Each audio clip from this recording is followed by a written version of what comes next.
right. Greetings, everybody, and welcome to Conflict Radio. Today is September 23rd, 2024, and we are fast approaching, Red October and all of the craziness that's coming with the election season. Let's give a quick shout out to everybody that's here. I see David Gosling is here. Robert Bell, how you doing? Blue Chicken, King of Hunkamundu.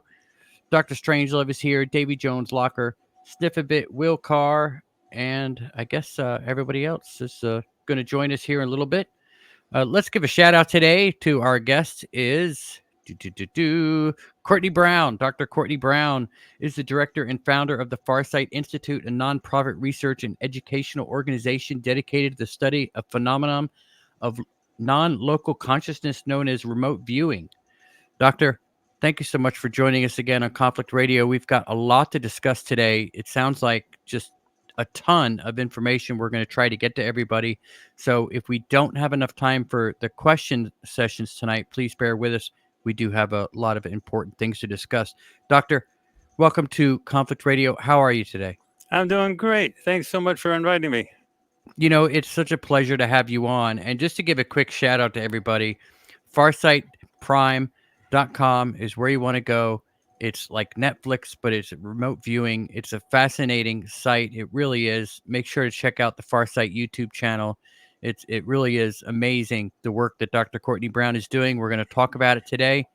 Doctor, we do have to address some of the issues that came about from the last interview we did. And then you want to tell us, give us a teaser of what's to come on today's show? Yeah, so go through the controversies of the past show, but really the important thing is the new stuff that I have to tell you. It has to do with politics that's happening today, what the extraterrestrials are up to, the big plan and something, and that it's over the next 3 months. So this is it's huge. It's the entire shebang of the disclosure thing. And I want to outline it, and I want to tell you who's doing it, and I want to let everybody know why it's happening. All right. And if you're listening to this, do give us a thumbs up because it does help get people in here. And that's all we want. We want people to listen and to judge for themselves what the truth is or not. Okay, Doctor, let's get into this. So the last time you came on, you specifically spoke about joining forces with Greys to come about your remote viewing protocols. And that seemed to strike a nerve with some people. And let me go ahead and throw this up here. You can see that Michael Sala had said that in this interview, Dr. Courtney Brown is very forthcoming on his relationship with gray extraterrestrials that he encountered as a child who surrounded him when he was going to sleep. He believes they were friendly, never hurt him, even protected him, and are associated with the Asasani resistance movement, which he describes as a military group of gray human hybrids wanting to stop negative gray aliens controlled by reptilians from infiltrating and taking over human populated worlds, and to instead free the negative grays. Dr. Brown also admits that he has fathered a gray human hybrid and that his positive group of grays he works with helped develop the remote viewing protocols of the Farsight Institute, which is producing a lot of very interesting material predicated on some dubious claims, such as being able to penetrate all RV shielding and protection protocols of any ET or SSP group. I think Dr. Brown is very sincere and methodical in his work, but I do question whether his beliefs developed over a lifetime of contact with a group of alleged positive gray ETs or are a product of the Stockholm Syndrome. I don't believe the results of the remote viewing projects he has set up can be considered truly objective and neutral, given what he has now openly admitted about an ET faction he has been associated with all his life. So, what do you have to say to that? Well, Michael Sala works a lot with Elena Danaan, and she also posted on the very same feed that you're looking at there a lot of stuff about me, saying very much the exact same thing. So when you talk about Michael Sala, he seems to get a lot of his information from Elena Danaan.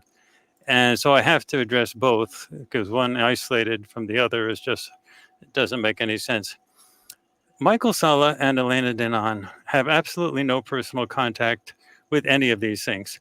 Elena Danaan, for example, says she has some chip in her head and that she has direct contact with this Valiant Thor guy And there's absolutely no evidence of anything. There's no proof that any of that. She's just talking. And Michael Salla seems to be liking what she says.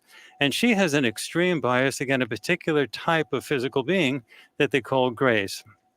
But this whole idea, this spookiness about them, is feeding into a very negative agenda that I think Michael Salla is very sincere. I just don't think he has the faintest idea of where Elena Danaan is getting her information. And I don't even think Elena Danaan really knows how she's being used or manipulated. She's really just sort of dumping a lot of stuff out there with absolutely no proof. Now, when we do our remote viewing stuff, we do it all under blind conditions, and then we show everybody the target reveal after people record their stuff, so you can see that the viewers knew nothing about the target and they did everything totally blind. It's all verified because you can actually see it actually happening. All of their data are recorded live on video under totally blind conditions, and you can see that that's the case because right after the sessions we do the target reveal and you see how shocked they are with what they do. So, and then with regard to that, we also have been showing people how to take on-demand video recordings of the ET ships that are using stealth technology. So we have an enormous number of projects on FarsightPrime.com, an enormous number of projects, all of which are done under totally blind conditions, none of which is blind with regard to anything Elena Danaan says. And Michael Salla is getting his information from who knows where. It's just completely out of the blue. So they both have a very deep prejudice against a particular type of body that they call a gray. There is no such thing as one type of gray. You can't label all people like you can't label all white people bad.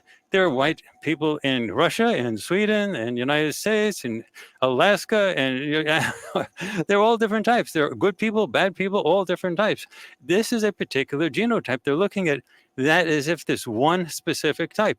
There are different extraterrestrial factions, and we have remote viewed them with the best remote viewers on the planet Earth under totally blind conditions with multiple remote viewers all doing the same projects, and they get the same results. So you get corroboration as well as being able to see the target reveal after that.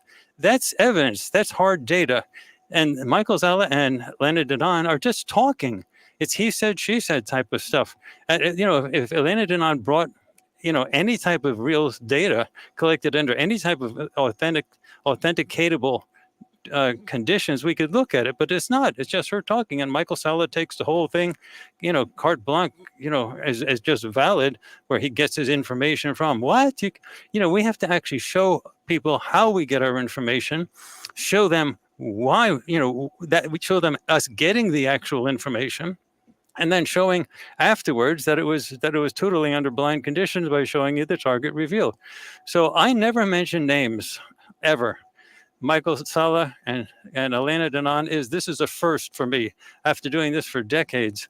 But they've openly been criticizing me by name, and you have asked me by name to talk about them. So this is the absolute first time I've ever actually addressed somebody by name on one of their interviews. And there's no data there. The reality is it's racist. There's lots of grays in all different groups. There are major different groups of extraterrestrials, and they have major alliances. And there are grays on all sides. There are some even reptilians on all sides. There are very, very few, what we would call good reptilians. Very few exist of that type. But there's a whole bunch of negative ones. And then with regard to all the other types of beings, you get mixtures on both sides. It's not possible to say, the good people are of one type. So, you can't say that, Elena Danaan seems to like this guy, Valiant Thor, who seems very Nordic. And just like, I've heard, does she only like people that look like Aryan? So what's going, the point is you just can't whitewash, a description of saying, something that's complex and just whitewash the whole thing and saying it's not complex. It's just anyone who looks like that is bad. Black people, people of African-American descent in the United States, they were prejudiced for many times. People just said, just because of the way they look, just their skin color, that's all, that's it. And the whole thing, people were saying they're bad because of that. Slavery was based on stuff like that. You just can't do that. You have to, the only thing that one should trust is data collected under good quality conditions, scientifically defensible conditions, and let us see how it was done. Let us actually record and let us watch the information gathering process, and then let us see the target reveal. And then to add, the cherry on top of the cake, we have shown how to take video recordings on demand of the ET ships. And the ET ships that we're showing are the ones that are not being shot down by the American secret space program. That means they're the bad guys.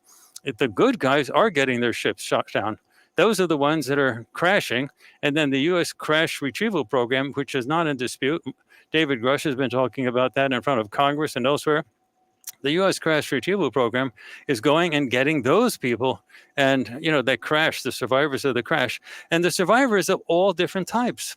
They're not just one. Some of them look like you and me, and some of them look like really weird, weird extraterrestrials of different type, and some of them look like grays. They come in all different shapes and sizes, and the ones they give them over to very often look like grays, but they're grays that are working for the bad ETs. So, there's just no one description, and it's absolutely stupid to say a group is bad just because of the way they look. Okay, and I apologize if that made you uncomfortable at all, but I just thought it was important to Type of discussions. These questions are being raised in the public. Don't apologize, please. Yeah, okay. Ask me these questions and let me respond. All right. Okay. So I do want to talk about here. Let me go ahead and throw this back up again. Now, Michael Sala says here that Elena adds some important context to my concerns about Dr. Courtney Brown's open admission that he is working with an alleged positive group of gray aliens here to help humanity. She correctly points out that this is a deceptive strategy used by gray aliens in infiltrating many human worlds.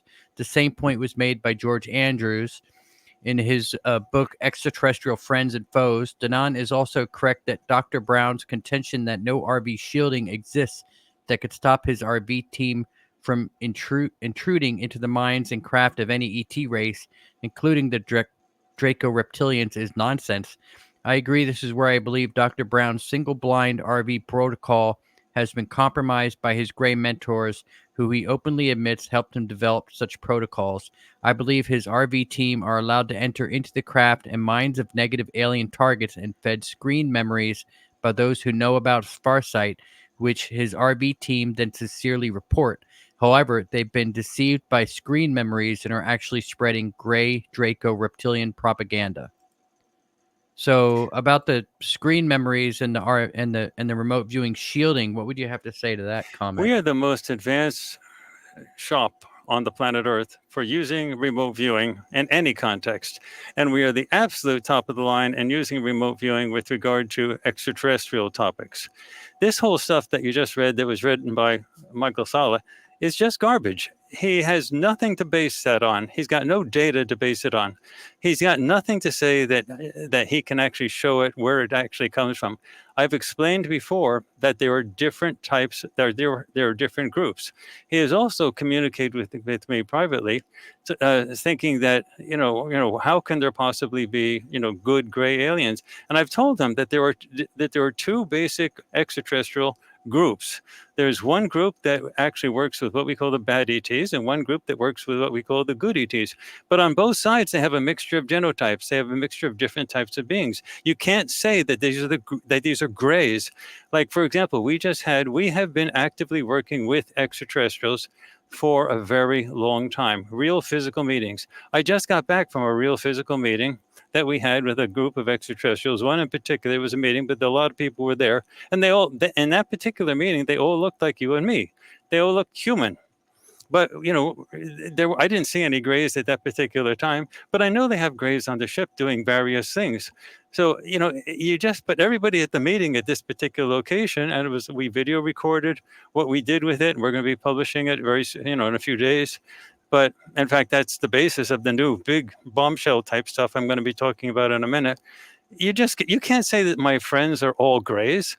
He says that, very often grays are very good at telepathy, and they're very good operatives when they go into certain situations, like guarding me when I was a kid. I would not wanted to would I would not want would I would not have wanted to have been left alone here on this planet, which I consider a prison planet run by a bunch of zombies, with people that don't remember who they are, where they came from, and they hurt other people. I needed protection, and those particular types, they were the ones that were chosen for that job. They're telepathically very, very clear. And I communicate telepathically with others on the ships that look just like me and you. They just look like totally human. But Greys often have a very keen sense of telepathy that transcends almost everybody else. They're really good. So, this and about the shielding stuff, about when Elena Danaan and Michael Salla say it's impossible, where do they get their data? How the heck do they know that it's impossible? They don't know anything about the remote viewing process, and they don't know anything about what shielding is all about.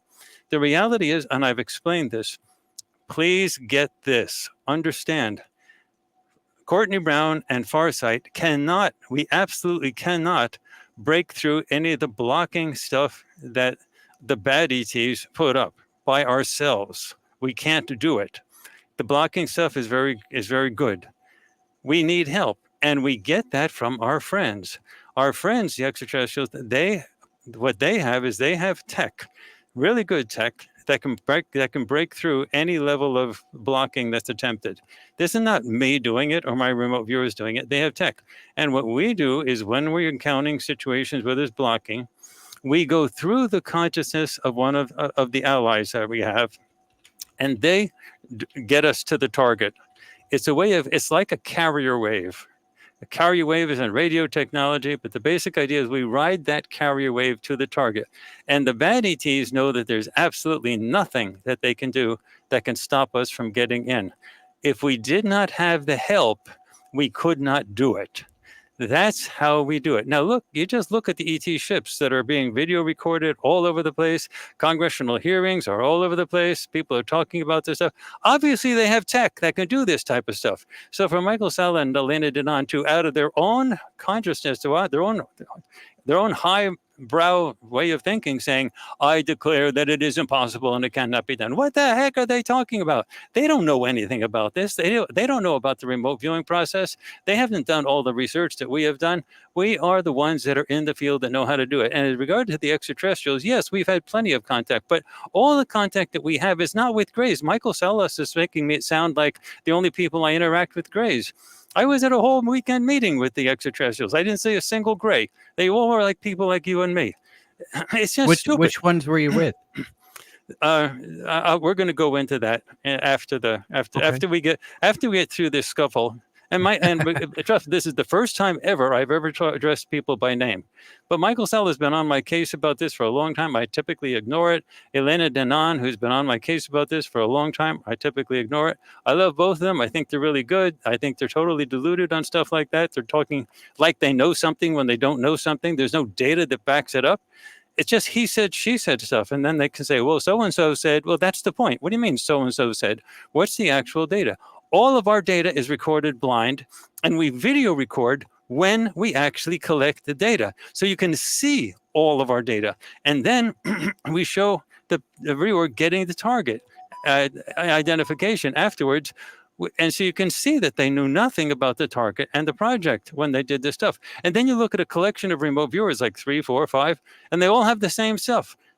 What is the statistical probability of them all getting the exact same thing when they didn't have any idea about what the project was or the target was or anything else? It's zero for all intents and purposes. And if you do it project after project after project, the only conclusion that you can say is, well, this stuff is amazing. It looks like it really works. And the shielding is okay. Michael Salla and Elena Danaan are correct. We can't break through. We have no ability to break through the blocking of the reptilians and others by ourselves. But I never said we do it by ourselves. We get help, and we get help by people who have very high, advanced tech, and we go through that. Otherwise, we couldn't break into it no matter what. So, I mean, what's so complicated about that? And why do you think that anyone could possibly get away with saying it's impossible when they've never even met these people? Look, I'm going to go into this after when we start the bombshell type stuff. But the basic issue is all of our stuff is data driven. We don't ask you to believe us. We don't ask you to follow us. We ask you just to look at our data and you decide for yourself. You see the collection process, you see the target reveal process, you see the corroboration, and then we even show you how to take pictures, video recordings of the UFO ships on demand, like when you want to do it. And they're up there, in enormous numbers. So it's possible to take video recordings of them. And so, but you have to do it in a way that, gets past their stealth tech. So yeah, anyway, so that's my say on that. All right. Are there any bad ETs left on Earth still? Are you serious? That's so stupid. Oh, no, you're not stupid. You're great. But Elena Danaan has been saying that she and Valiant Thor have chased them all off. Valiant Thor and his trustworthy sheriff has chased them off, grabbed them by the scruff of the neck and threw them off the planet. Are you serious? That is so stupid. The bad ETs are an enormous number of groups. They run this place as a prison. You can't have somebody just go around and chase it off. That is classic disinformation coming from the wrong side. Those are people that want you to say, don't worry, it's all been taken care of, the bad ETs. What data do you have to do that? What data do you have to back that up? There's no data that Elena Danaan has to back that up. She's just talking. And then Michael Salla is just talking. They don't have any data that says that. The reality is you can't get rid of the bad ETs just by saying Valiant Thor went around and grabbed them by the scruff of the neck with his trustworthy sheriff. It's so stupid. But if you were a propaganda person and you wanted to get people to calm down and not think about that, that's what you'd tell you. And Elena Danaan, I don't doubt that she actually gets her information from something, but she's trusted. They're talking about me, calling me gullible. Like, who's gullible? We show our data and we show you how we collect our data. We're very transparent. Talk about being gullible. I guess she's getting her information from somebody, but like, we've never seen that person. There's been nothing done under blind conditions. We don't know anything about that. She just gets it and believes it. She says it's different from channeling because she's got some type of direct, chip connection, but it's no different than channeling in the sense that the channel is a channeling person is just taking at face value what's being told to them. And channeling is, it's just a person talking. What we are at Farsight is data driven. Okay. And just so you know, I see Sigma here says, great to see Courtney got the opportunity to react on the allegations. And that's what we're doing. Now the people can decide, right? Right. Okay. So what have you got for us? How's this war shaping up? This is the big news. Okay, so just bear with me on this. We have been rolling this out step by step for a long while, and I was given the okay to talk about this sort of final step over the weekend. And so I'm going to talk about it. This is what's happening. We have been in direct contact with extraterrestrials, who the ones that we call the good ETs. And no, they're not all grays. In fact, most of them, I'd say 80% of them, look like you and me, at least the ones that we actually end up interacting with. But we have been in contact with them for a very long time. They show up, we talk, we have lots of communications, we video record the communications, and so on. This has been going on for me since I was a kid. But with regard to Farsight people, this has been going on for a long while also. All right. The purpose of Farsight is to create a library of information that can be accessed to the world when the time comes. The good ETs, which are the ones that want this planet, which is being run by the bad ETs as a prison planet, with the collaboration of the US government and a few other governments, they want to break that down. The good ETs want to free everybody. And anything that's according to the status quo maintains the control of the prison planet. So it's very difficult. It's been very difficult to break that down because the bad ETs, which do include a huge chunk of reptilians, and yes, and there are a lot of grays in that group as well, and there's a lot of other insectoids and other things. But forget about the types of ETs. It doesn't matter what genotype you're talking about. They're just on that type. They have insectoids that are great on my side. They have insectoids that are working for the dark side, whatever you want to call them. Mm-hmm. So they have, it's a mix across both sides across the galaxy. And in fact, among the Greys, and I've explained this to Michael Sally, he just doesn't seem to hear, that there is a group of Greys called the Essassani Resistance Movement. We got the word Essassani from Bashar, who's channeled by Darryl Anko. Darryl Anko is a wonderful guy. I love him. I think he's really great. He's from heaven. But Bashar is a snake. And so he comes across as so wonderful and bubbly and free and interesting. And I got a lot of wonderful information from him. He announced my book, Cosmic Voyage, with his group 3 months before it actually came out. And he's got a wonderful personality and stuff like that. But he clearly works with groups that include reptilians and others, and he gives information that is partially really true and partially very misleading. So, and again, none of this is a fault of Darryl Anka, but when you channel somebody, you're leaving yourself open to whatever that group is. And the bad ETs have been using this type of feed for a very long time, not just with Bashar, but with other groups as well. So what basically is going on is we knew that the bad ETs control mentally through mental manipulation, bribery, and all types of stuff, fear and everything, the leadership on this planet, especially the political leadership. So the good ETs, my side, have been totally locked out. My side's ships are the ones that the U.S. Secret Space Program are shooting out of the sky with technology that are given to them by the bad ETs, the reptilians at all.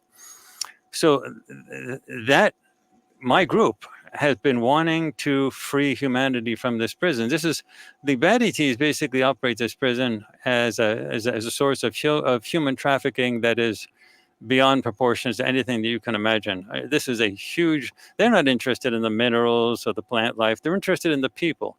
And the human trafficking potential and operation on this planet Earth run by the bad ETs is not something they want to give up. They need this planet and the people on it for expansion throughout the galaxy. So what basically it is, we have been in a problem. How do you actually free a planet when the bad ETs control the leadership of all the various nations, of all the various important groups, through mental manipulation, bribery, fear, the works? Okay. So a plan was developed.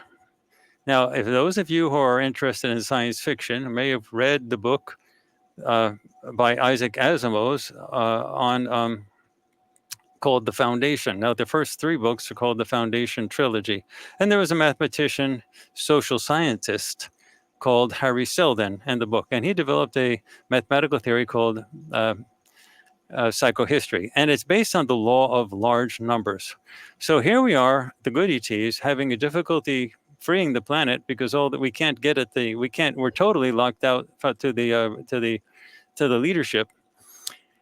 And so the plan was developed. Well, let's do something from the bottom up. Let's do something from the law of large numbers. We can't deal with the leadership, so let's deal with the masses. Let's cause an uprising from below, something that will break the masses free from the control, the leadership control of those who are confining them, the collaborators with the bad ETs. So what was happening is that the bad ETs have plans always in the works to cause trouble in the world, one at a time. So you get one war, followed by the next war, followed by the next conflict, followed by the next scandal, followed by the next thing. And they use them sequentially to disrupt the planet's attention so that people can't sit down and focus on what the extraterrestrials are doing, the so-called disclosure thing. So the disclosure thing was going, for example, with regard to David Grush and congressional hearings. And that was earlier this year, that was attracting a lot of attention. And suddenly new stuff broke out in Ukraine and new stuff broke out in the Middle East, and attention all went over to there. So the bad ETs use that type of stuff and have been setting that up for a long while. However, the good ETs came up with a plan, and this is what we decided was the best thing to do. Take those conflicts that the bad ETs are, warming up, getting ready to pop sequentially one after the next, and force them to all come out at the same time. And that's what we've been doing. We are forcing all of these various conflicts that we did not start, but we're manipulating the timing of them. The bad ETs do not want this to happen because they know they can lose control of the planet if everything breaks loose at the same time. So what we're trying to do is get one set of a collection of what we call catastrophic disclosure events happen all at once. Now, what we have going on is we have two major wars, possibly a third if anything happens with China, but we've got Ukraine and Russia, and we have the Middle East with Israel, Hamas, and Hezbollah and Lebanon. And we've had sessions on the Hezbollah war with Lebanon that are published already. They were published long ago. If you look at the sessions, we published them in our Deep News project, as well as one major project, Mysteries Project. It exactly matches sketch by sketch, description by description of what's happening right now in the war. Now, the real goal of Hezbollah is to drag Iran into the conflict. So as Israel bashes Hezbollah down, the temptation is going to be for Iran to join to rescue their compatriots, Hezbollah. And once the Iranians get involved, they do not want to get into a shooting war with Iran, with Israel, but they may have to. And so when that happens, the U.S. will come in. What the Israelis are trying to do is to drag the Iranians in by beating up with Hezbollah, and then to have the Americans come in and fight Iran. Iran is the big enemy there. On the Ukrainian side, Ukraine is desperate. They're losing that war. They're getting more and more desperate. They're trying to provoke a serious Russian attack on European stuff because they're using European NATO weapons in Russia. And Russia knows that they cannot attack anything in Europe unless they do it defensively. So they're waiting for Ukraine to do something really bad. On the other hand, this election is coming up, and it gives the window of opportunity for Ukraine to really try to get... The Ukrainians want NATO and the US to fight the war for them. They're losing it by themselves, and they're losing it quickly.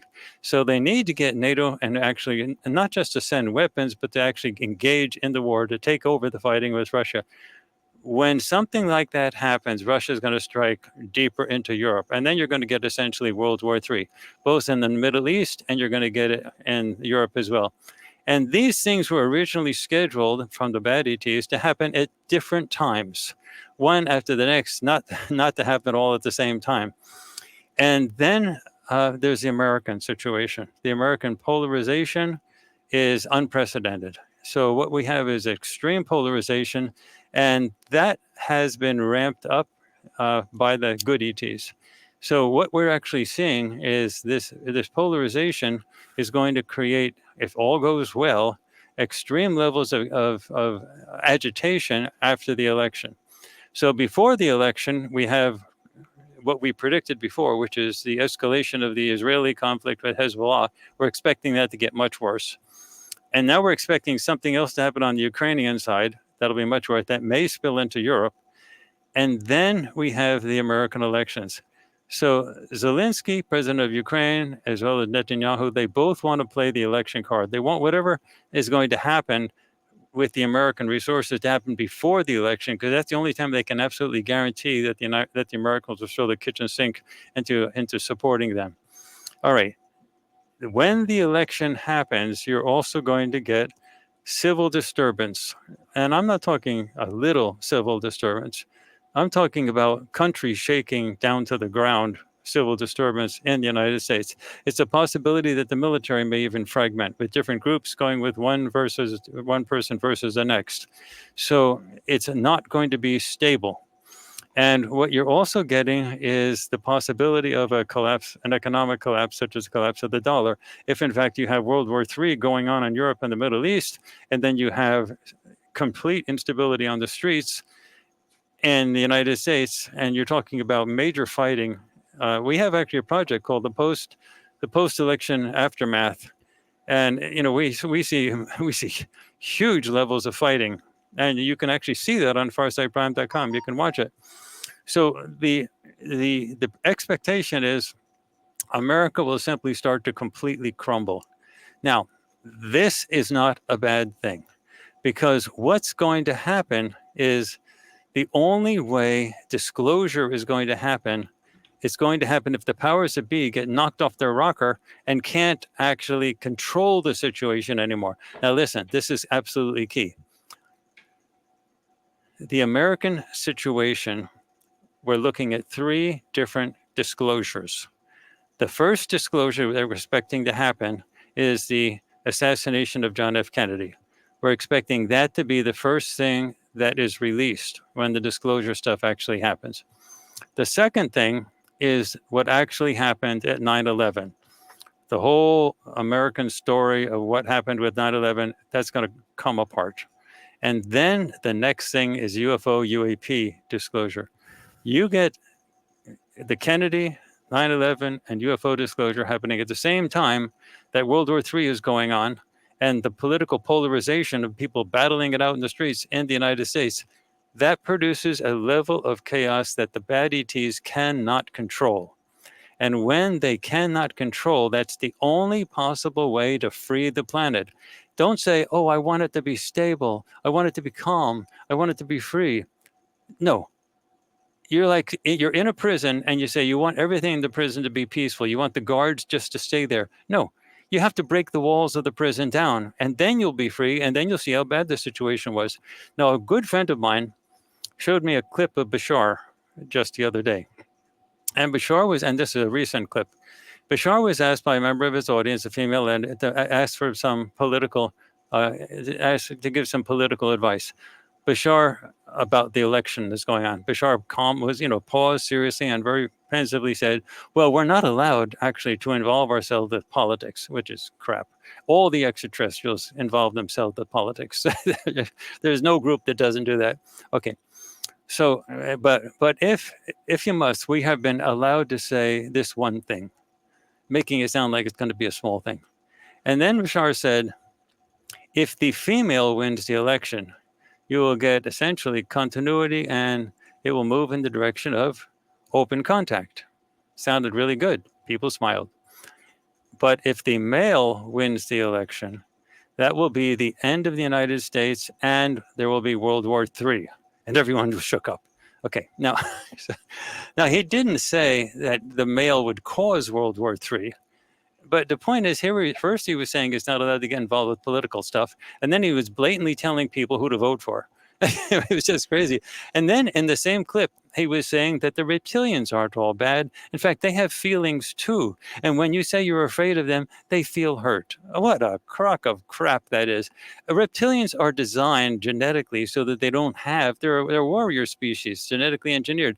They don't have feelings. They don't feel compassion. They don't feel hurt. In fact, when you're afraid of them, they get a rush. They're happy when you're afraid of them. They don't feel bad about it. They don't feel like guilty or anything or upset. They're top of the food chain. And then Bashar went on to say that everybody else in that group holds them back. It's not that the reptilians have our best interests in mind, but they're held back by everybody else. What the heck? What do you mean they're held back by everybody else? They're the top of the food chain. Everybody else has to obey what they do. No one's holding them back.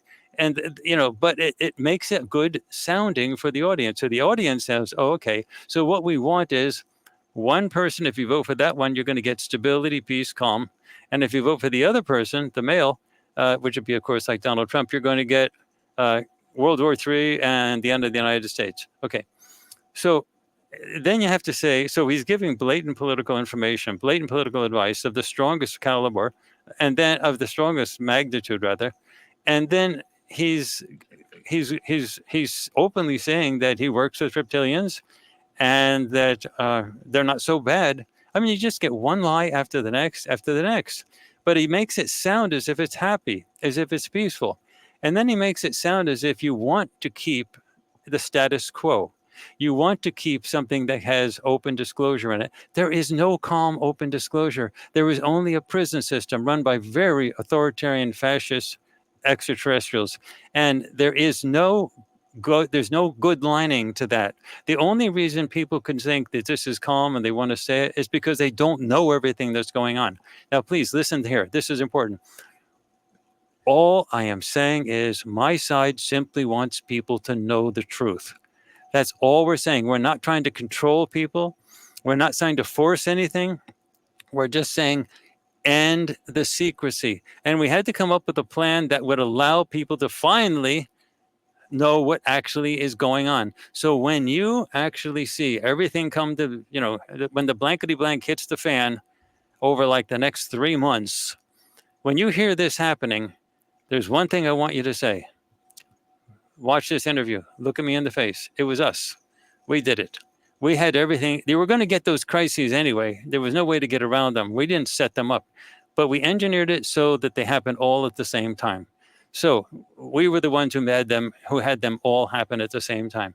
The polarization was going this way. The Ukraine stuff, the European stuff was going that way. The Middle East stuff, but for everything to blow up at the exact same time, that's the only way you're going to get disclosure. And the only thing we want is for you to know what's actually happening. And the controllers don't want you to know what's actually happening.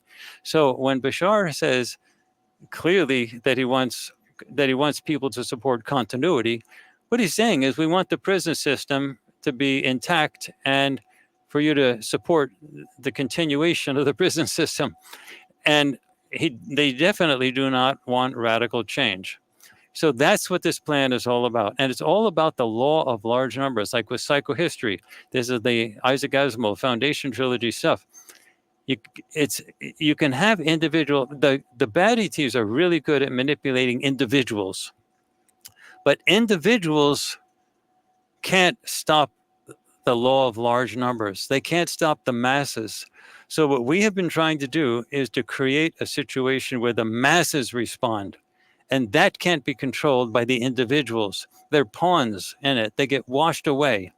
That's what we've been doing. And it took us centuries to put this together. And that's what it is. And going back to Michael Salla and Elena Danaan, that's stupid stuff to saying about all the stuff we're dealing with Greys. My side I don't often interact with Greys. I normally interact with people that look like you and me. So he's calling those people Greys. I mean, that's ridiculous. It's, we are data driven. And now I'm telling you what we've been doing. It's not only that we have developed this library so people can get see, the one thing is you can't just have disclosure with a couple things. Once disclosure starts happening with the Kennedy assassination, with what really happened in 9/11, and then UFO UAP, people are going to want to know answers. That's why we built Farsight.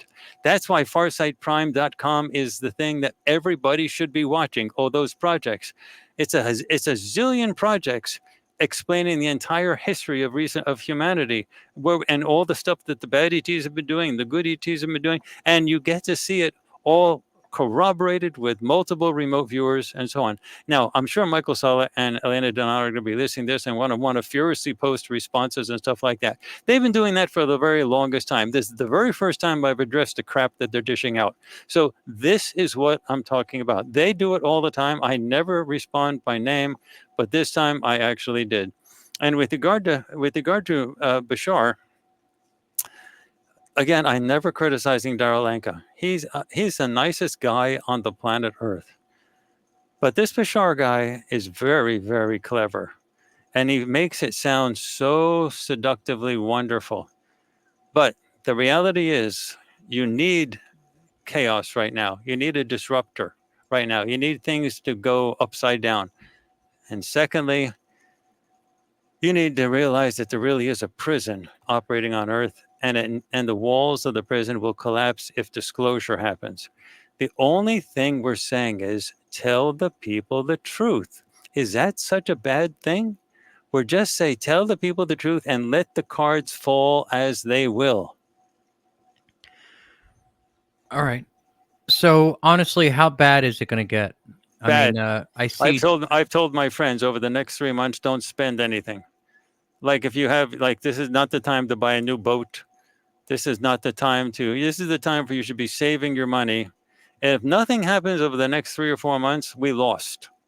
That's what happens. That means somehow the bad ETs managed to get through this, and we'll have to come up with another plan that we'll try it another time, maybe 1,000 years from now or whatever. But you guys have to stay in the prison. But if nothing happens over the next 3 or 4 months, it's over for us. This has to happen. We've been doing this for hundreds of years to build this so that it all cracks at the exact same time. So I'm hoping it all cracks at the exact same time. How bad will it get? Just wait and see. But I'm not giving any bad advice other than save your money. Yeah. Just don't spend recklessly. This is not the time to go on a cruise. Save the money, be a little bit conservative. If nothing happens over the next 3 or 4 months, go back to normal. You're in a prison, but there's nothing we can do about it. We'll try again, some other time and place. But the next 3 or 4, this American election thing is crucial. You don't waste an election like this. This is absolutely crucial. And so you don't want the continuation of a prison. You want to break it down. Okay. Joey Perlingi says, I've been having dreams of seeing buildings and cities crumbling and falling apart. Yeah, Is that's what you'll see more of that. In Europe, in the United States? possibly, because it is possible. Details are still to come out, but it is possible that the military may fragment. In the last election, 2020, 124, this is an absolute fact, 124 admirals and generals signed an open letter essentially saying that they didn't like the corruption in the last election, and they were making a statement about it. That means 124 recently retired admirals and generals believe that the election was stolen. Now, whether or not it was stolen, I'm not getting into it. I'm just saying that there were 124 admirals and generals that seriously questioned publicly the electoral process. This election is going to, but that tells you that there's a huge body of admirals in general. Admirals is the same rank as a general, but one's in the Navy, one's in the Army, and so on. So there's a huge body of admirals and generals that are split on this. And when the election happens, you're going to have admirals and generals on both sides, and some of them are going to say one side won, and the other side they're going to say the other side. And who are they going to believe? Are they going to send their troops out to defend one side if they believe the other side won the election? It's a recipe. And by the way, this fear has been stated openly by the head of the military, the chief of the military chief of staff, for the toppest military person in the entire United States. He said, we're worried about our own troops, whether they would start fighting each other. So it is actually possible that could actually happen, that there could be battling actually within the United States. And it's absolutely possible that you could get serious military engagements in Western Europe. Western Europe is shipping a lot of military stuff to Ukraine, and those weapons are being used not only in Ukraine but north of Ukraine, inside the body of Russia. If you start hitting targets in Moscow and St. Petersburg, if you start hitting targets deep in Russia. And one thing that would be very easy, for example, I'm just giving an example, Ukraine could create a dirty bomb that could make a whole city necessary to wipe it out and to evacuate. For example, if you take a regular large, explosive device, a conventional bomb, and surround it with just plain uranium, and they do have uranium, you get a dirty bomb. And then the city is radioactive and everyone has to leave. You think Russia's not going to respond to something like that? They're going to respond. I don't know what's going to happen, but something is going to happen to kick this off. And they know that the election is the best time. The Zelensky side of it knows that the election is the best time to get to get the U.S. and other NATO forces to kick in. And then if Russia attacks any NATO country, then all of NATO is required to respond by treaty. And then you're going to get actual, a shootout. And so, yeah, I'm telling my friends, just be conservative with your money. Just don't spend. And I'm also telling them not to get involved. I'm saying, don't go out on the street. Don't get involved. Watch on the sidelines. And if nothing happens, and I could be totally wrong. Look, I'm not wrong, but it could be that the whole stuff won't happen. And that simply means we were defeated. That means that the bad ETs managed to contain this whole thing. We think everything's set up and it will blow up. We have designed it to blow up all at the same time. It's not some fictitious thing. We did it. By the way, we're actually going to release the video recording of us being told about this. Like in a couple of days, it'll be released on FarsightPrime.com. If you want to see the extraterrestrials actually talking about it, these are the good guys, the one I work for. We're trying to free you. You have to understand, you really are in a very bad prison. And we're trying to break this. Was this in the board meeting that they were telling you this? No, that's another meeting. There's a board meeting, but we had a special private meeting that my son and I went to where we got sort of our own a personal discussion with somebody that we communicate with regularly. He never comes by himself. He's always with a group. There's like a couple hundred people around, and they're all armed to the teeth, and there's ships and everything. So, I mean, everybody has to be really defended, because otherwise they would be shot down. So it's a very sensitive type of, and there's cloaking. Everybody's cloaked, or they would be shot. Yeah. They would be killed. Everybody's cloaked. Everything is cloaked. No, what he's not someone is saying what he's talking about is depopulation. No, that's not what we're talking about. We're not talking about depopulation. We're talking about chaos. We're talking about chaos. And look, what harm is what I'm saying?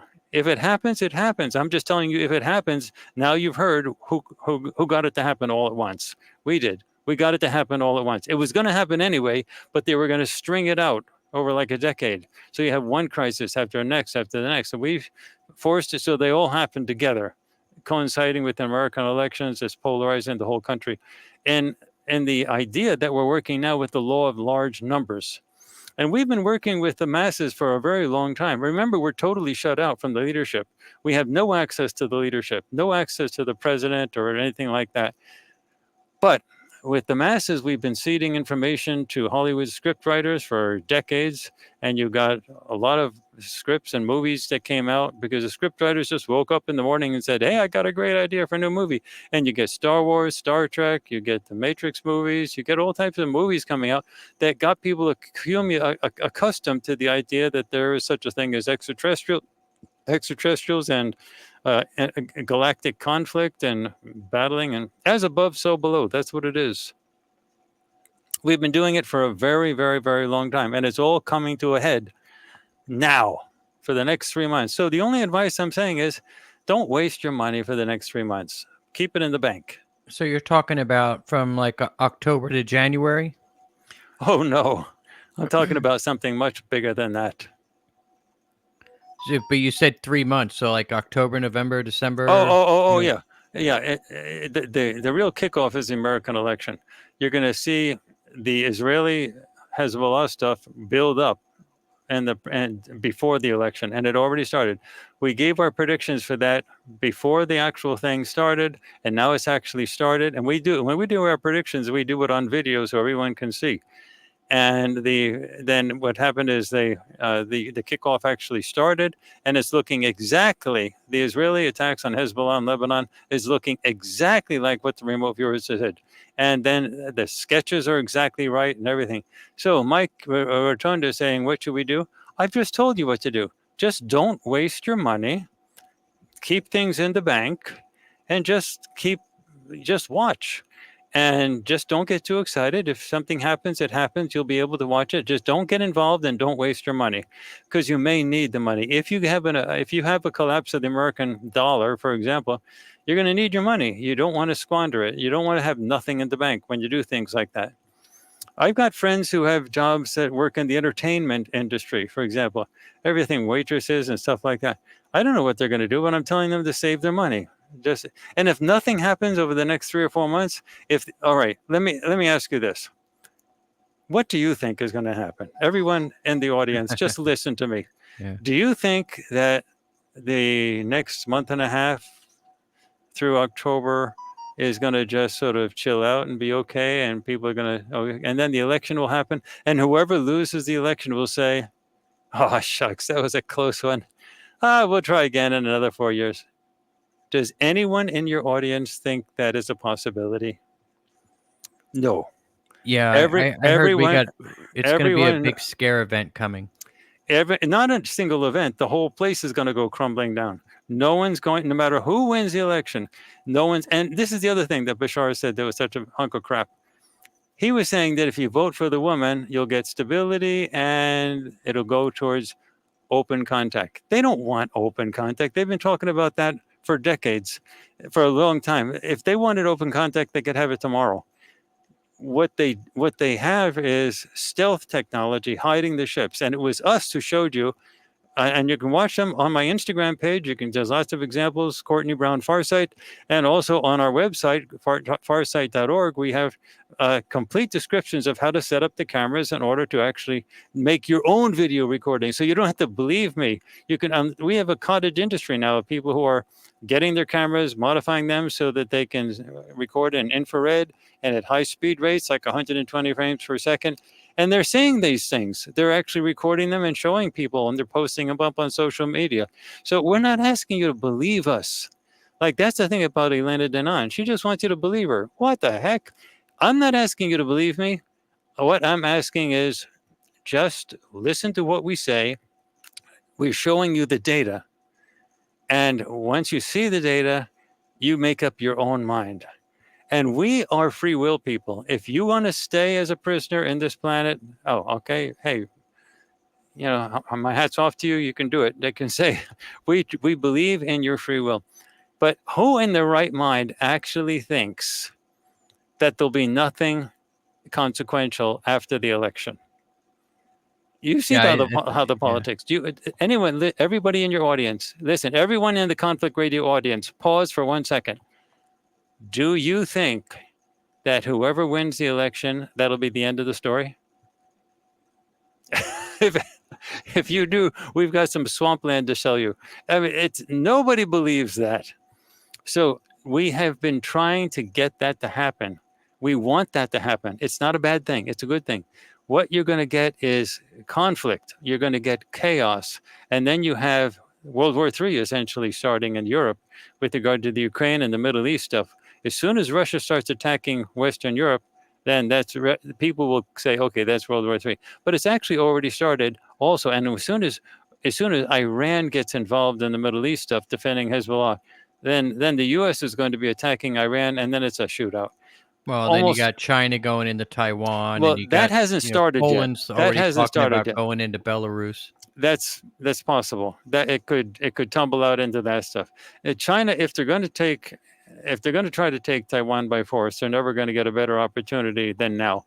So but that hasn't started yet. And President Xi of China apparently does not want to do this through military means. But if they are thinking that it's going to be necessary, they're never going to get a better time when the U.S. is totally occupied with what's going on in Europe and what's going on in the Middle East. And what I'm saying is, if nothing happens after the 3 or 4 months, all you've done is saved a little bit of your money, and you can go on a vacation. And you can say, well, that was really screwy, Courtney. That never happened. We just had peace and calm after the election. And in Europe, everyone finally realized it was ridiculous to keep fighting, so they had a peace treaty, and it all went away. You think that's going to happen for real? Yeah. So what happens right after the crumble? I don't know. That's the time. The only thing we want is that the powers that be no longer have control over the information stuff that the masses get. We want disclosure. And the 3 major elements of disclosure are the John F. Kennedy assassination, what really happened in 9/11, and the UAP UFO stuff.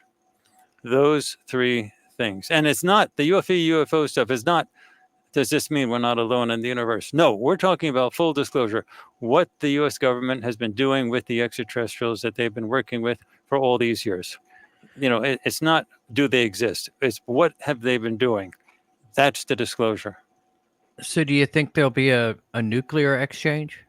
I don't know. A dirty bomb is certainly possible because it's easy to make a dirty bomb. Whether there'd be a nuclear exchange, they have very small tactical nuclear weapons. I don't know. But on a remote viewing sessions, they have huge craters. And I don't know what's causing them. They're either extremely large conventional bombs but whatever it is, it's not good. Yeah, And we see a lot of it. So what I'm telling everybody is, do not get involved. Just watch. We could be wrong, but if we're wrong, it's bad news because that means the prison system continues.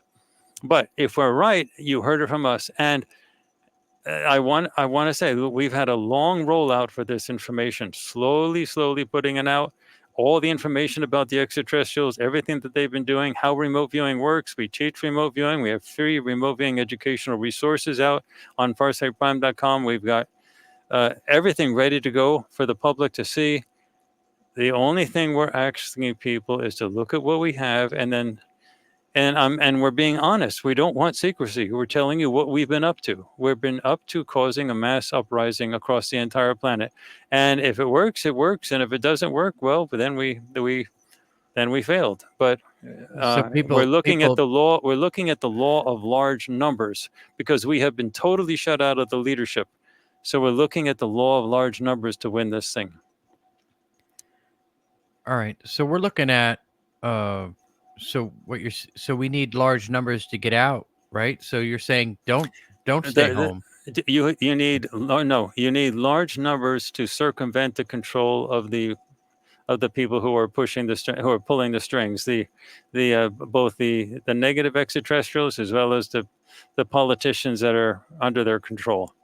And what you mean, it's like a tidal wave. When you have a tidal wave, the surfers get knocked over. When the waves are nice, the surfers. I just came back from a weekend of surfing. When the waves are nice, the surfers look like they're controlling everything. They're dominating everything. But if the waves get out of hand, the surfers are wiped out. That's what we're trying to do. We're trying to actually get rid of the controllers, their ability to control the narrative, and then for disclosure to actually happen. And so when you see all these things happen, we did not start these things. We did not start the war in Ukraine. We did not start the Middle East stuff. We did not start the polarization. But when these things got started, we did organize things behind the scenes so that they all crescendo at the same time. And that's what Bashar was actually warning about. He doesn't want this level of disorganization. He doesn't want some stuff. He doesn't want that to happen. They don't want all of these crises to happen at the same time. That's why he told, that's why he said, well, we're not allowed to talk about political information, but I can say this one small thing. If the woman wins, you'll get stability and it'll move towards open conflict. Sounds great. And if the man wins, World War III and the end of the United States. What do you mean he's not allowed to talk about anything political? And then he told everybody who to vote for. So that's it. Now, look, I know there's a lot of people. So who do we vote for, the man or the woman? Oh, I'm not getting involved in that. I'm just saying what Bashar said. I'm just saying. What he say? No, that's a good question, though. The law of large numbers means it doesn't matter. It doesn't matter if Kamala Harris or Donald Trump wins. That's the whole point. If an individual mattered, then we could be defeated. We engineered this thing so that the individuals who are manipulated and controlled by negative forces don't matter. They can't control it. This is the law of large numbers. You get probabilities that are associated with major movements in the masses. If you haven't read the Foundation trilogy by Isaac Asimov, now's a good time to do that. Then you get the idea of what the psychohistory is all about. By the way, I can also say that in the galaxy, we on Earth are very concerned about technology. We like technology and thinking. Develop new technology is really important. In most of the advanced societies in the galaxy, they have all invented everything that can be invented. The technology is not the key. Is not the thing. The cutting edge, the most advanced element of science is not technological. It's social science. It's understanding the movement and flow of people, of information. And that's why this is a huge experiment on the level of social science. It's way more complicated than anything dealing with transistors or computer chips or that type of technology.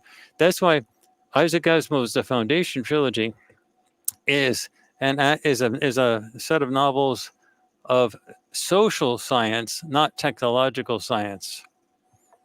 That's where the real cutting edge is. And I'm a social scientist. I work at a university. I teach mathematical modeling courses, and I also teach elections and voting, but I do not teach anything related to what I've been talking about today. But nonetheless, I am expecting that our plan, our preparations will yield fruit, and you will see the proverbial blankety blank hit the fan. And you'll see international things happening in the Middle East and Europe as we get closer to the election more and more, especially like before the 2 weeks before. like middle of October. And then after the election is when the crises happen in the United States. And we'll see how it's going to be a struggle. The bad forces, the bad ETs, the negative ETs, they're going to be trying to contain everything as much as possible. They want a continuation of whatever happens. They don't want the house of cards to collapse. And we want the house of cards to collapse. So we'll have to wait to see. We're basing our science on the law of large numbers, waves that can't be controlled by single individuals acting at the top. Yeah. A little twisted says we don't need any of them. We decide. Right. Yeah, Like it's up to us. but you have to have the information in order to decide. Yeah. That's Yeah. why everything that we're doing is so important. You have to the only thing we're trying to do is to get disclosure. We're trying to get you to know what's actually been happening. You have to know who killed John F. Kennedy, and you have to know what really happened in 9/11. And then with that in the background, you have to then know about the UAPs and the UFOs. And after that, the house of cards will collapse. So do you Nobody. think that the truth that of UAPs that's going to come out is that we actually have our own? Oh, we definitely have a secret space program, if that's what you're asking. Yeah. Yeah. So is Yeah, that but what's yeah, going to be yeah, the yeah. You see, disclosure? there's a cold war between the good ETs and the bad ETs, and they can't shoot each other without that war starting into a hot war. So what's happening is the bad ETs that collaborate with the U.S. government have been giving technology to help reverse engineer some of the technology in the crash ships that have been shot down. And with that information, the U.S. has been building a small fleet of advanced crafts. You would call UAPs or UFOs. Now they're not strong enough to actually defeat the reptilians or anything like that, but they're good enough to be able to shoot down some of my ships, some of the ships on my side that get tricked into being in a vulnerable position. And they shoot those down, and then they quickly send in the troops and to gather those people. They take the ship off the underground levels of Area 51 and other places, and they take the survivors and they give them off. They interview the survivors and they give the rest of them, and then they give them to the bad ETs to interrogate. And they torture like you wouldn't believe. I mean, they do terrible things. So my people are suffering a lot in order to help this planet. It's no joke. A lot of people are giving up enormous stuff in order to help this planet. It's not an easy situation. And, and anyone who knows anything about the extraterrestrial situation, if you've been following stuff like David Grush, his testimonies in Congress, just add two and two together. If there is a crash retrieval program, okay, who's shooting down the craft? So obviously it has to be American ships, because the American ships can shoot down those crafts, and those crafts cannot defend themselves against the American ships, because then it would look like that my side is attacking the American ships, and that would throw the Americans further into the hands of the bad ETs. So the good ETs are actually sacrificing themselves when they actually get this stuff, and then once they sacrifice themselves, they get tortured in ways that you have no idea. It's really bad. All right. Let me ask you this: a lot of people are commenting on the fact that you mentioned that you were working with people in the entertainment industry, and being that the whole Diddy thing happened, and it seems like a lot in the music and even in the entertainment industry are going to be taken down by everything that's been going on with Diddy. Oh, no, no, Uh, no. I'm not talking about that. I'm just saying, if you work in a club or you're a waitress or something like that, customers are going to stop showing up. Once the terrible stuff starts happening, people are going to stop spending money, and they're going to not go to shows. The people that work in the entertainment industry are going to start running out of customers. And so I'm just telling friends that work in clubs and things like that, just don't waste your money. Don't spend like everything's going to be the same tomorrow as today. If everything is okay 4 months from now, just write off everything I've said. I'm telling you, if it's okay, if everything's the same and nothing's changed 4 months from now, that I'm telling you, we lost.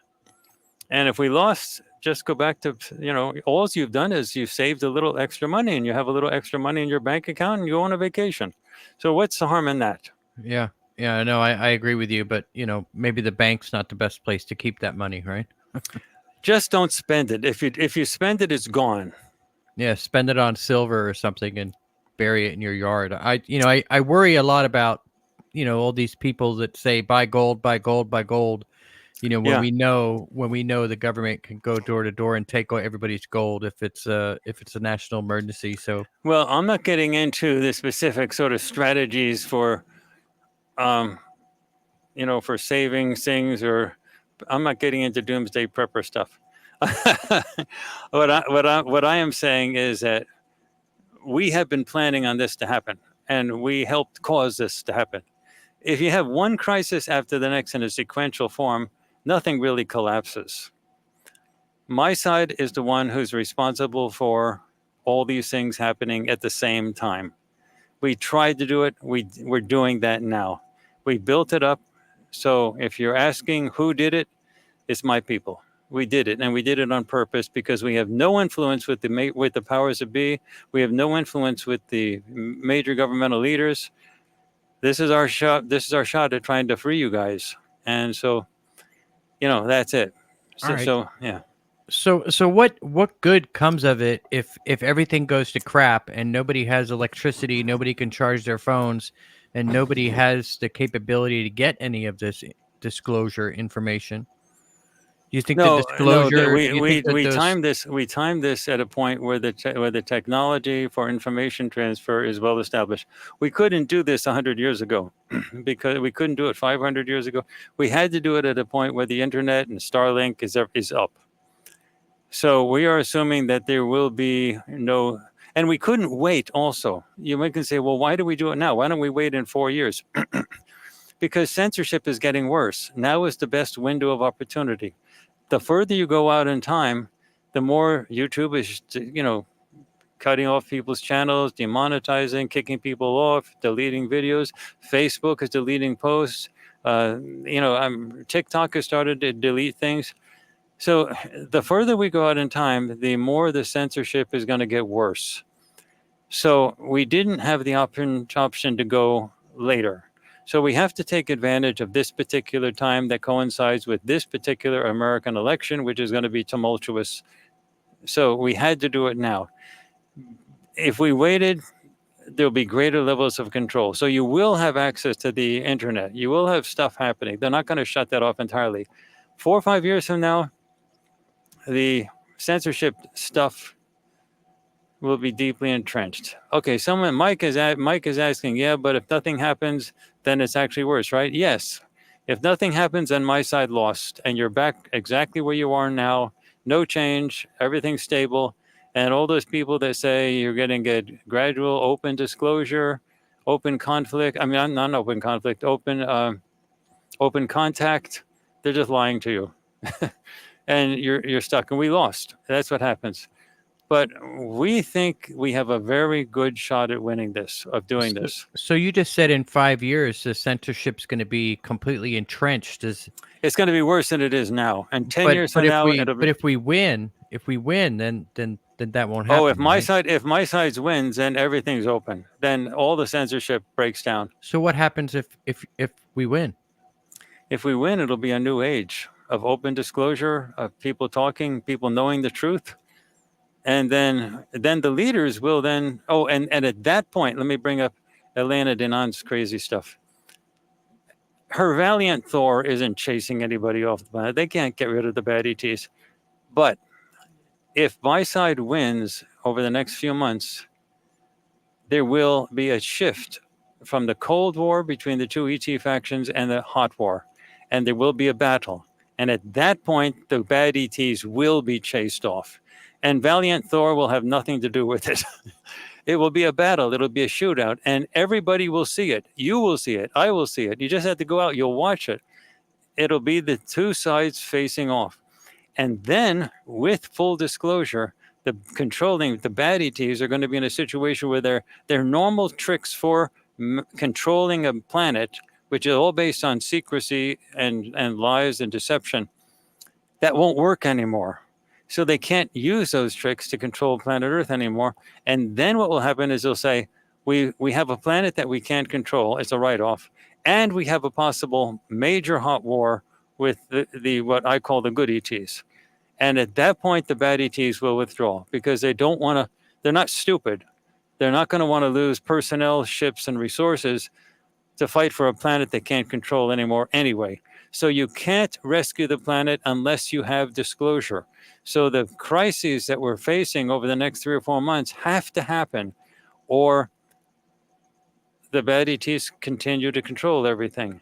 And at that point, if the crises don't happen, I was told that the good ETs will withdraw. We'll say we defeated. We'll try again some other time and place on another planet somewhere else in the galaxy. We'll try to come up with another plan. But we're not gonna leave you guys. We're not gonna abandon you guys. But it may take thousands of years before we can figure out what to do next. But this is the best shot we've ever had, and it's using a different type of release mechanism, rather than controlling the leadership, which is what the bad ETs do. We're Yeah. liberating the masses and having a mass uprising. And to do that, you have to have crises boil out of control. Well, I mean, that kind of, it takes 1,000 years to figure out what they're going to do next. I mean, Maybe longer. Can't they maybe see longer. Can't they see through various timelines and stuff how exactly Yeah, and things that are was going? and after doing all of that, this is the best plan they came to. And one of the reasons they of seeing through other timelines, if this is not stopped here on this planet right now, then the bad ETs, with the reptilians being top of the top of the food chain, the bad ETs are going to use all these people, 8 billion human souls, and many, many billions more in the wings that don't currently have bodies, to expand across the galaxy. And you're going to see a Holocaust in the galaxy that dwarfs the previous Holocaust that we had in this galaxy. This is a war-torn galaxy. This is a very, very badly damaged galaxy. And if we can stop it here on this planet, Holocaust 2.0 can be prevented. That's why we're doing it here now. All right, you got some time for some questions? Of course, I have time for questions. I love questions. All right. Why don't you, before we get started on the questions, why don't you tell everybody where they could find you? And all the links will be down in the box below, guys. Okay. Our big thing is FarsightPrime.com. That's our streaming service, and that's where we have all of our major projects. All the information that has been denied you for literally thousands of years. The answers to all these questions about what's really been going on is on FarsightPrime.com. We had to have our own streaming service because we couldn't post this stuff on YouTube or other places. We had to control our. We had to own our own service to be able to do it. It's run by Vimeo. It's top of the line. It's technologically equivalent to Hulu, Netflix, Disney, whatever.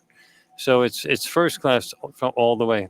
Our other website is farsight.org. So farsightprime.com is our streaming service where you get everything.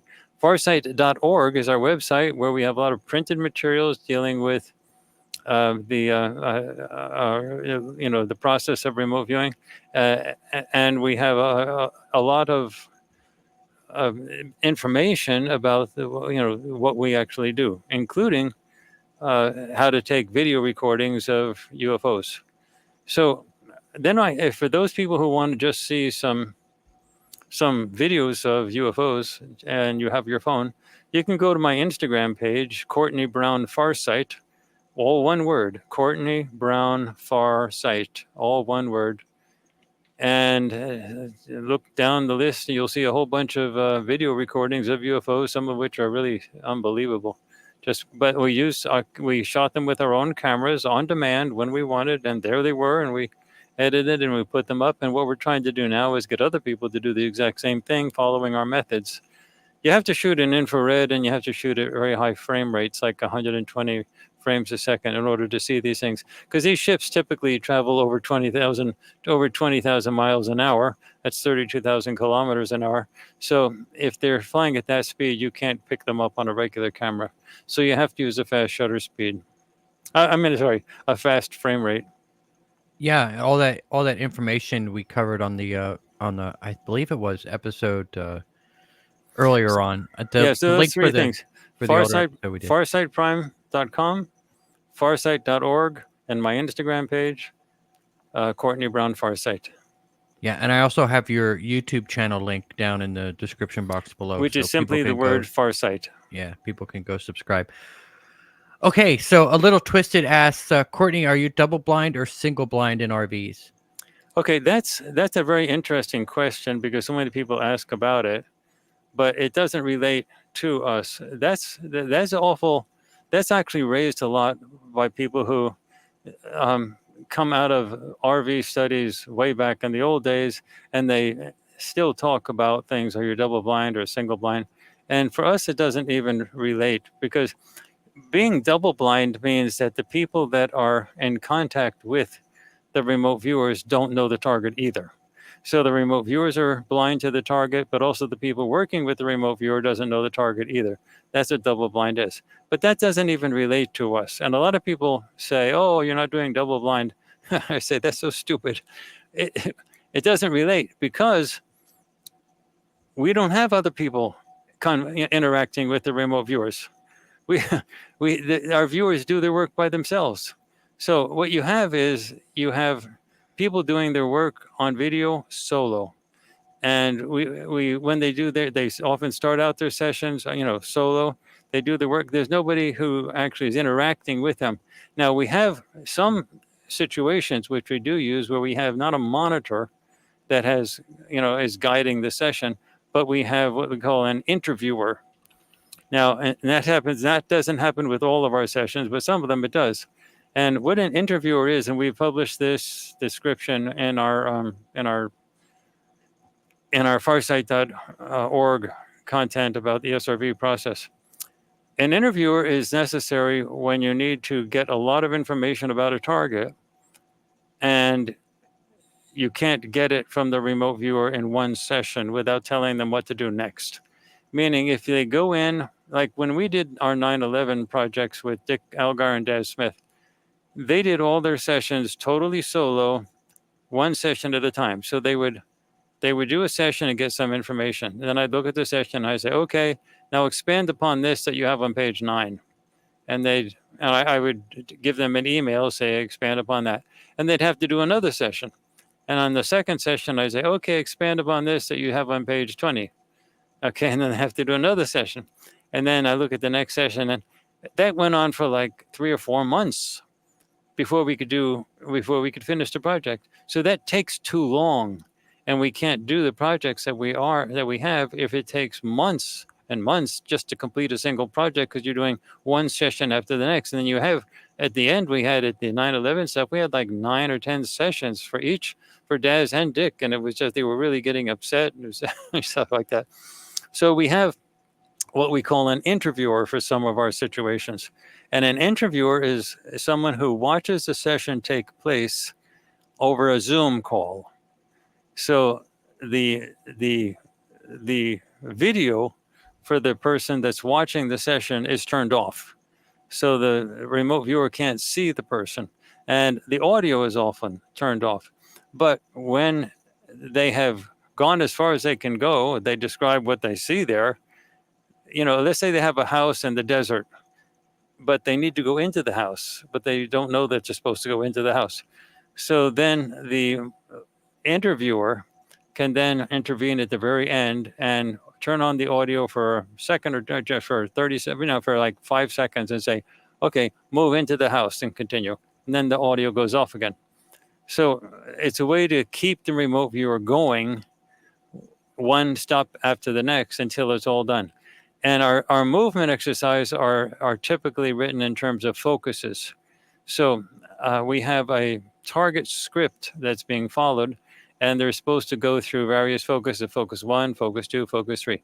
So the interviewer would watch in doing a session, watching the session take place, and then the remote viewer can't see the interviewer, can't hear the interviewer, but the remote viewer gets to a dead end. Like, what do I do next? And then the interviewer will turn on the mic and say, move to focus 2. And then they turn off the mic. So it's never leading, but it says, okay, you've done focus 1, move to focus 2. Something like that. Yeah. Or they may say, they'll turn on the mic and say, okay, now focus on subject B. and they'll turn off the mic. Now, they never say what focus 1 is. They never say what focus 2 is. They never say who subject B is, and so on. But it's a way to keep to keep the session going so we can complete it in one session. We consider that different from double blind because the viewer doesn't have any active contact with the interviewer. The interviewer's video is off, the audio is off, the comments that are given to the interviewer at specific times are non-leading things such as move to focus 3, and then the audio and the video never is on, but then the audio is off. So it's a way to simply, so if we have 3 focuses and they, in the session, they go to focus 1, and then the interviewer says, go to focus 2, and then go to focus 3. That's equivalent to having 3 remote viewing sessions, but they're all done in one sitting, as compared with having to string them out in 3 separate solo sessions where there's, and then it takes forever, and we never would have nothing would ever get done. But it has to be done under extremely careful conditions by professionals. And the movement exercises have to be totally non-leading, like move to focus 2. Again, they're not told what focus 2 is. They just say move to focus 2. And then they describe whatever they see there, and so on. So see, the word double blind and single blind don't really make sense for us because everything is totally blind and there is no other person who knows the target that's interacting. Now, when people are taught remote viewing, especially back in the old days, they would have someone called a monitor. Now, a monitor is not an interviewer. A monitor is someone who does lead the remote viewer, and it's done for training purposes, so the person can actually figure out how the process works. And then the monitor would actually get more heavily involved. And that is single blind, but it's not double blind because the monitor is actually watching. And in those situations, the monitor is visible. The viewer can see the monitor, either on Zoom or in person and things like that. So that's single blind, but that's only done in training. That's never done in actual real projects. And that's the way it's done everywhere. For training purposes, you see the instructor and the instructor gives you, advice on what to do and things like that. That's why we call that a monitor. But in actual projects, where they're operational projects, we call it an interviewer, and a completely different protocol takes place. And the other type of session we do, we're just playing solo with no interviewer at all. And so the word double blind doesn't even apply because there's nobody in contact with the viewer who knows what's going on. The viewer is just by themselves. And always, whenever they finish the session on video. And always, nobody is in the room when they're doing the video. They're in the studio by themselves.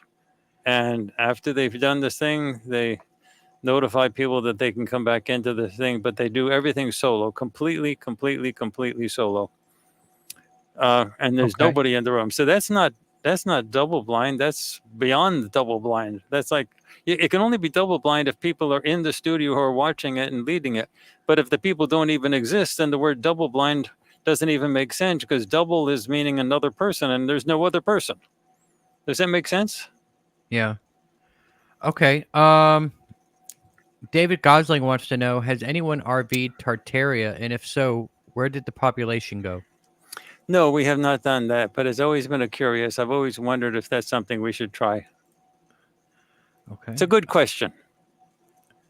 Will Carr says, can someone accidentally see a craft and maybe get downloaded with odd stuff?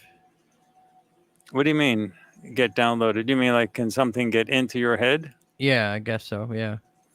Can they put things in your head just from seeing a craft? Not really. Okay. Now, our people are extremely advanced, and if we ever remote view a project, a target that has malicious people in it, we have protection. The same protection we're talking about that gets past the same protection that gets past the blocking techniques. So they can't get anything past us because we've got our own firewalls with regard to that. But it's not something that we do. It's our side. The ETs that work with us, they're the ones who protect us. We can't protect ourselves against the bad ETs. I mean, we're as vulnerable as you are. So, but we have friends who do that for us. Okay. Six Stream said, Courtney, last year your ETs were saying if they intervened, the bad ETs would destroy Earth. Now they say it has to happen. No, what we were saying, I know what you're talking about, that if the good ETs invaded and tried to invade, then they would have to fight not only the bad ETs, but also the human population, because the human population would be siding with the bad ETs. So the good ETs can't just invade and attack the bad ETs and chase them off the planet. You have to have disclosure. You have to have an uprising from below first. And then the humanity will turn their attention in the direction of the good ETs. And then humanity would then insist on the good ETs winning the day. They would align themselves. And then that's when the bad ETs will withdraw, because then, and there's a logic behind it. The bad ETs will withdraw because they can no longer control the planet. If the good ETs invade, just simply invade, then the bad ETs are still controlling the planet. And, they have a reason to fight. So the only way we can win this is if humanity rejects the bad ETs and openly sides with the good ETs. And that means we have to have an uprising from below that completely circumvents the control of the powers that be, the national leadership that's totally compromised. All right. Yeah. And, this reminds me of the question here Nick D just posted. He said, why would humans attack the good ETs? And I can answer this for you. It's because the bad ETs are here, and or our deep state will get us to fight them, right? I mean, isn't that how that works? It's very simple. Our U.S. military is totally divided. I don't know what the exact percentages are, but let's say half. Half of them support what we're doing at Farsight, or we would not exist.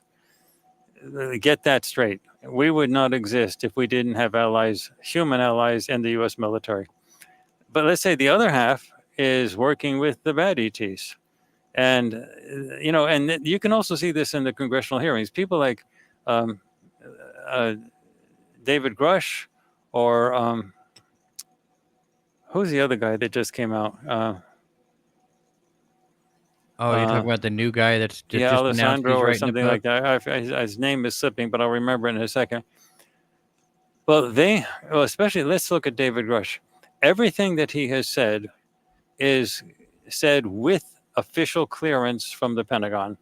That means his office in the Pentagon has given him clearance to say all about the crash retrieval program, about the non-biologics, as they call it, the extraterrestrials. He has total permission from the Pentagon to do it.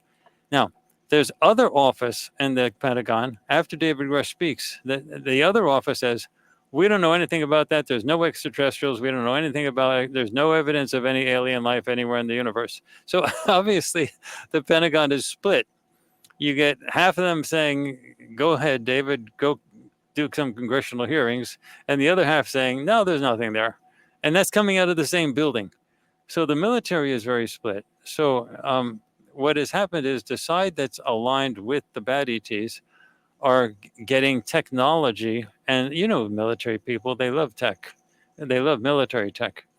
And they want, and historically, American politicians have wanted that tech as well. So they have some crashed UFO ships, and they want to know how to reverse engineer that technology. So the bad ETs have been helping with that. So you have to say, well, who are they shooting down? Well, that's American ships that are shooting down the good ET ships. They obviously don't shoot down the ships of the bad ETs. So when we show people how to take video recordings of the bad ETs, they're obviously not shooting down those ships. Those ships are just flying all over the place. But the ships of the good ETs are being shot down. And the reason the Americans are doing it is because the good side, the good ETs, can't defend themselves because they don't want to shoot. They could easily knock out the entire American secret space program in a blink of an eye. The technology exists. But they don't want to do that because then they would be seen as an aggressor. And that would throw American military into the hands of the bad ETs even worse. So they have to sacrifice themselves and wait for the big disclosure moment. Everybody's waiting for the next 3 to 4 months. Everybody. Yeah. And we're waiting to see if this happens. If the planet rises up, if the control levers crumble that the powers that be use, and the people rise up and they start hearing disclosure, then we'll win. If the disclosure doesn't happen, then we lose. And that means the strength of the controlling operations of the powers that be, the national leaderships that are being controlled by the bad ETs, that's what perseveres. But our plan is that the law of, it's a science of the law of large numbers. Look, it's like a pyramid. It's a pyramid type structure. The operations of the bad ETs is pyramidal. They control the people at the top. And from that, they go down and they control the masses. We're doing an opposite. We're influencing the masses on the bottom and hoping they rise up and blow off the people at the top. What's actually going to happen, it doesn't mean that the president will not be a president anymore, but presidents lead when the masses demand it. It's like the political leaders are saying, show me which way the people are walking so that I can get in front and lead them. So if the people are demanding disclosure, then the politicians will say, to heck with the bad ETs, we'll go with disclosure. Anyway, the 3 major disclosure elements we're looking for is John F. Kennedy's assassination, for people to finally hear who actually shot John F. Kennedy. And second is 9/11, what actually really happened with 9/11 and why. And then third, the UAP, UFO disclosure stuff. That should be enough to burn the house down and let a new phase take place. And then the good ETs can intervene and chase off the bad ETs. Elena Danaan's story about the valiant Thor going out there and doing that with his trusty sheriff is just so stupid, I can't believe anyone even believes it. The bad ETs have been ruling planets for whole galaxies. Do you actually think 2 guys can go around and chase off the bad ETs? This is a planet they control. They can't be chased off without a war, a major war.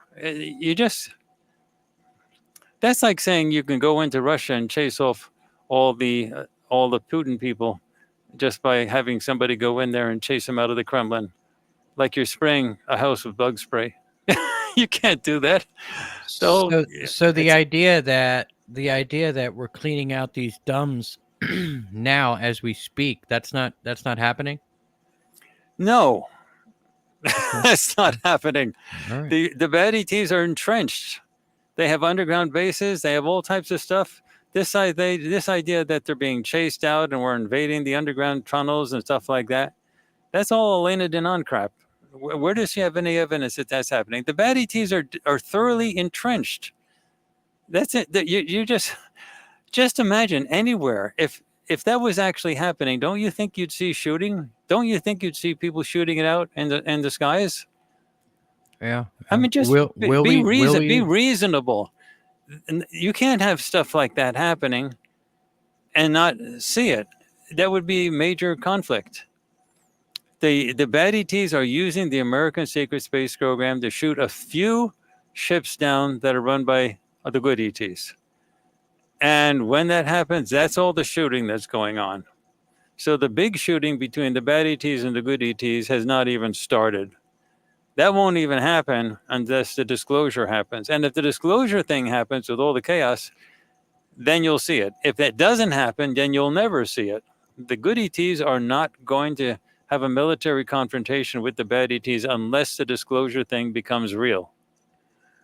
All right. Okay. Well, you got anything else you want to say before we wrap it up?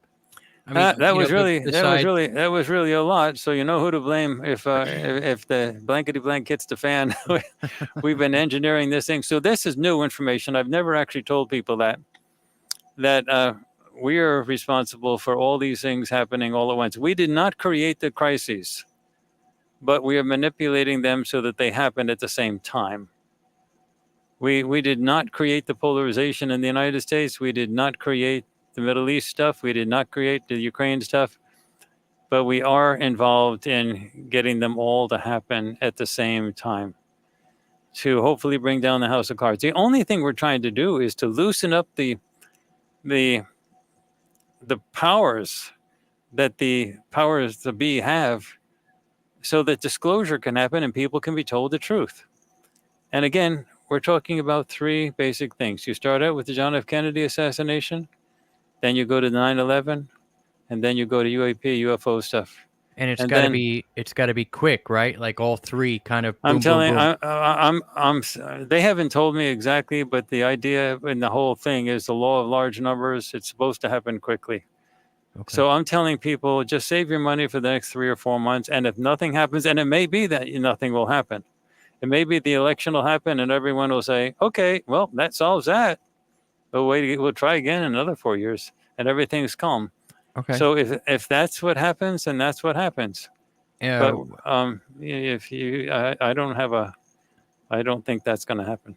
Yeah. So when we win, that's when we get the med beds, right? That's when we get the what? The med beds. Med vets? Med beds. What's? Can you spell that out? I'm not sure. Med bed. Net beds? Yeah. Here, I'll right What? here. Oh, I heard you right. What is the med beds? Well, there you go. I guess for frequency healing and that sort of thing. Oh no, that's not it. That's just tech stuff. That's just tech stuff. That's tech stuff can always be dished out. All right. Okay. Well, why don't you tell everybody where they can find you, and will you come back on? Can we get you on? Are you serious? I'd love to come back on. Every time I come back on, I say new stuff, and this is the very first stuff I've actually addressed by name. Those people who are attacking me. And yeah, I mean, we had to address it because it was, they're doing that. And with the Bashar stuff, I felt weird because I didn't really want to get into that because I like Darryl Anka so much. He's really great. He's from heaven. He's a wonderful guy. But the Bashar stuff is very tricky. And I just wanted to say my disagreements with it so that you see from it from another perspective. So our plan, it doesn't matter who's winning the election. So the whole Bashar thing of saying, if the lady wins, you get stability and open contact. And if the man wins, World War III and the end of the United States. Well, we don't agree with that, but that's the type of thing that the bad ETs would want you to think. Yeah. They want stability. The prison warden wants the prison to continue as it is, stability. And open contact is like a fruit that you're tempting somebody with. You'll have this, but they always kick it down the road. They don't want real contact. So real contact means you have to describe everything that's going on in the galaxy, the good, the bad, the ugly. And they're not talking about anything like that. And so anyway, that's our plan. Our plan is to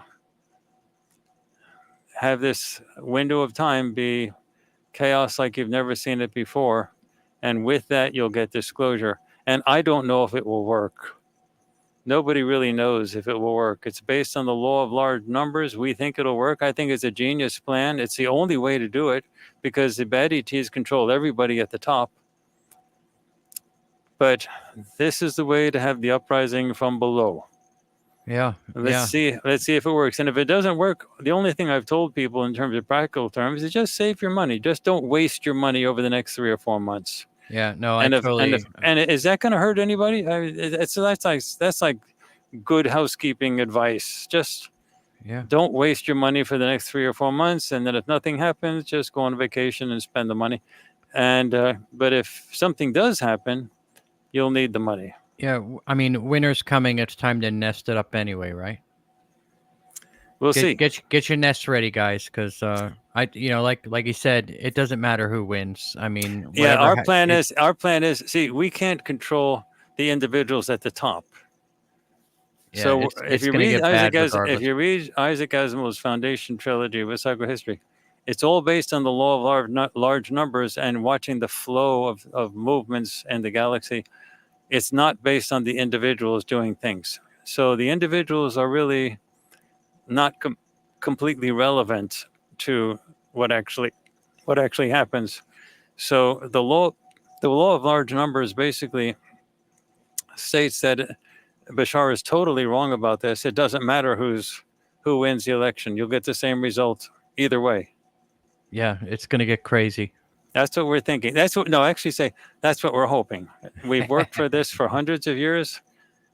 Actually, it goes way past that. It goes back a few thousand years. A lot of ideas that were introduced to humanity way back in the old days.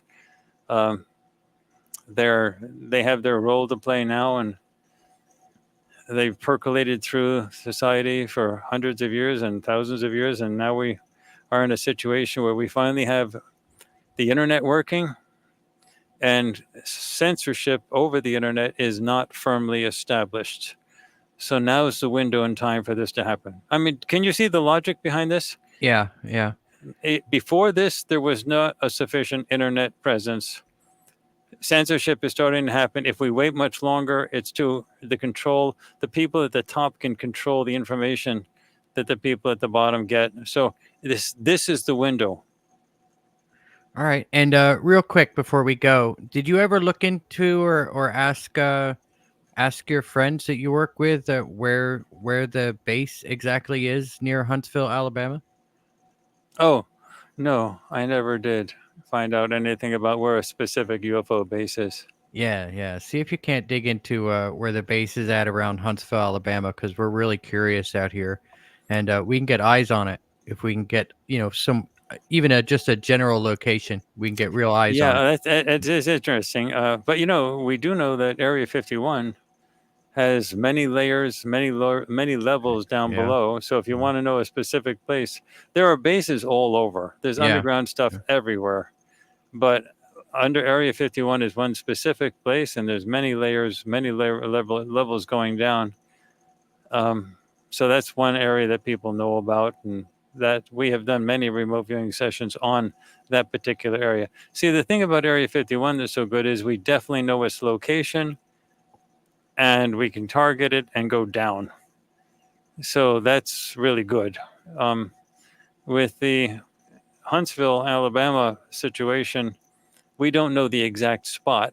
So you're asking us not only to find out what's there, but you're asking us to locate the spot as well. Well, So the good ETs should know where it is, right?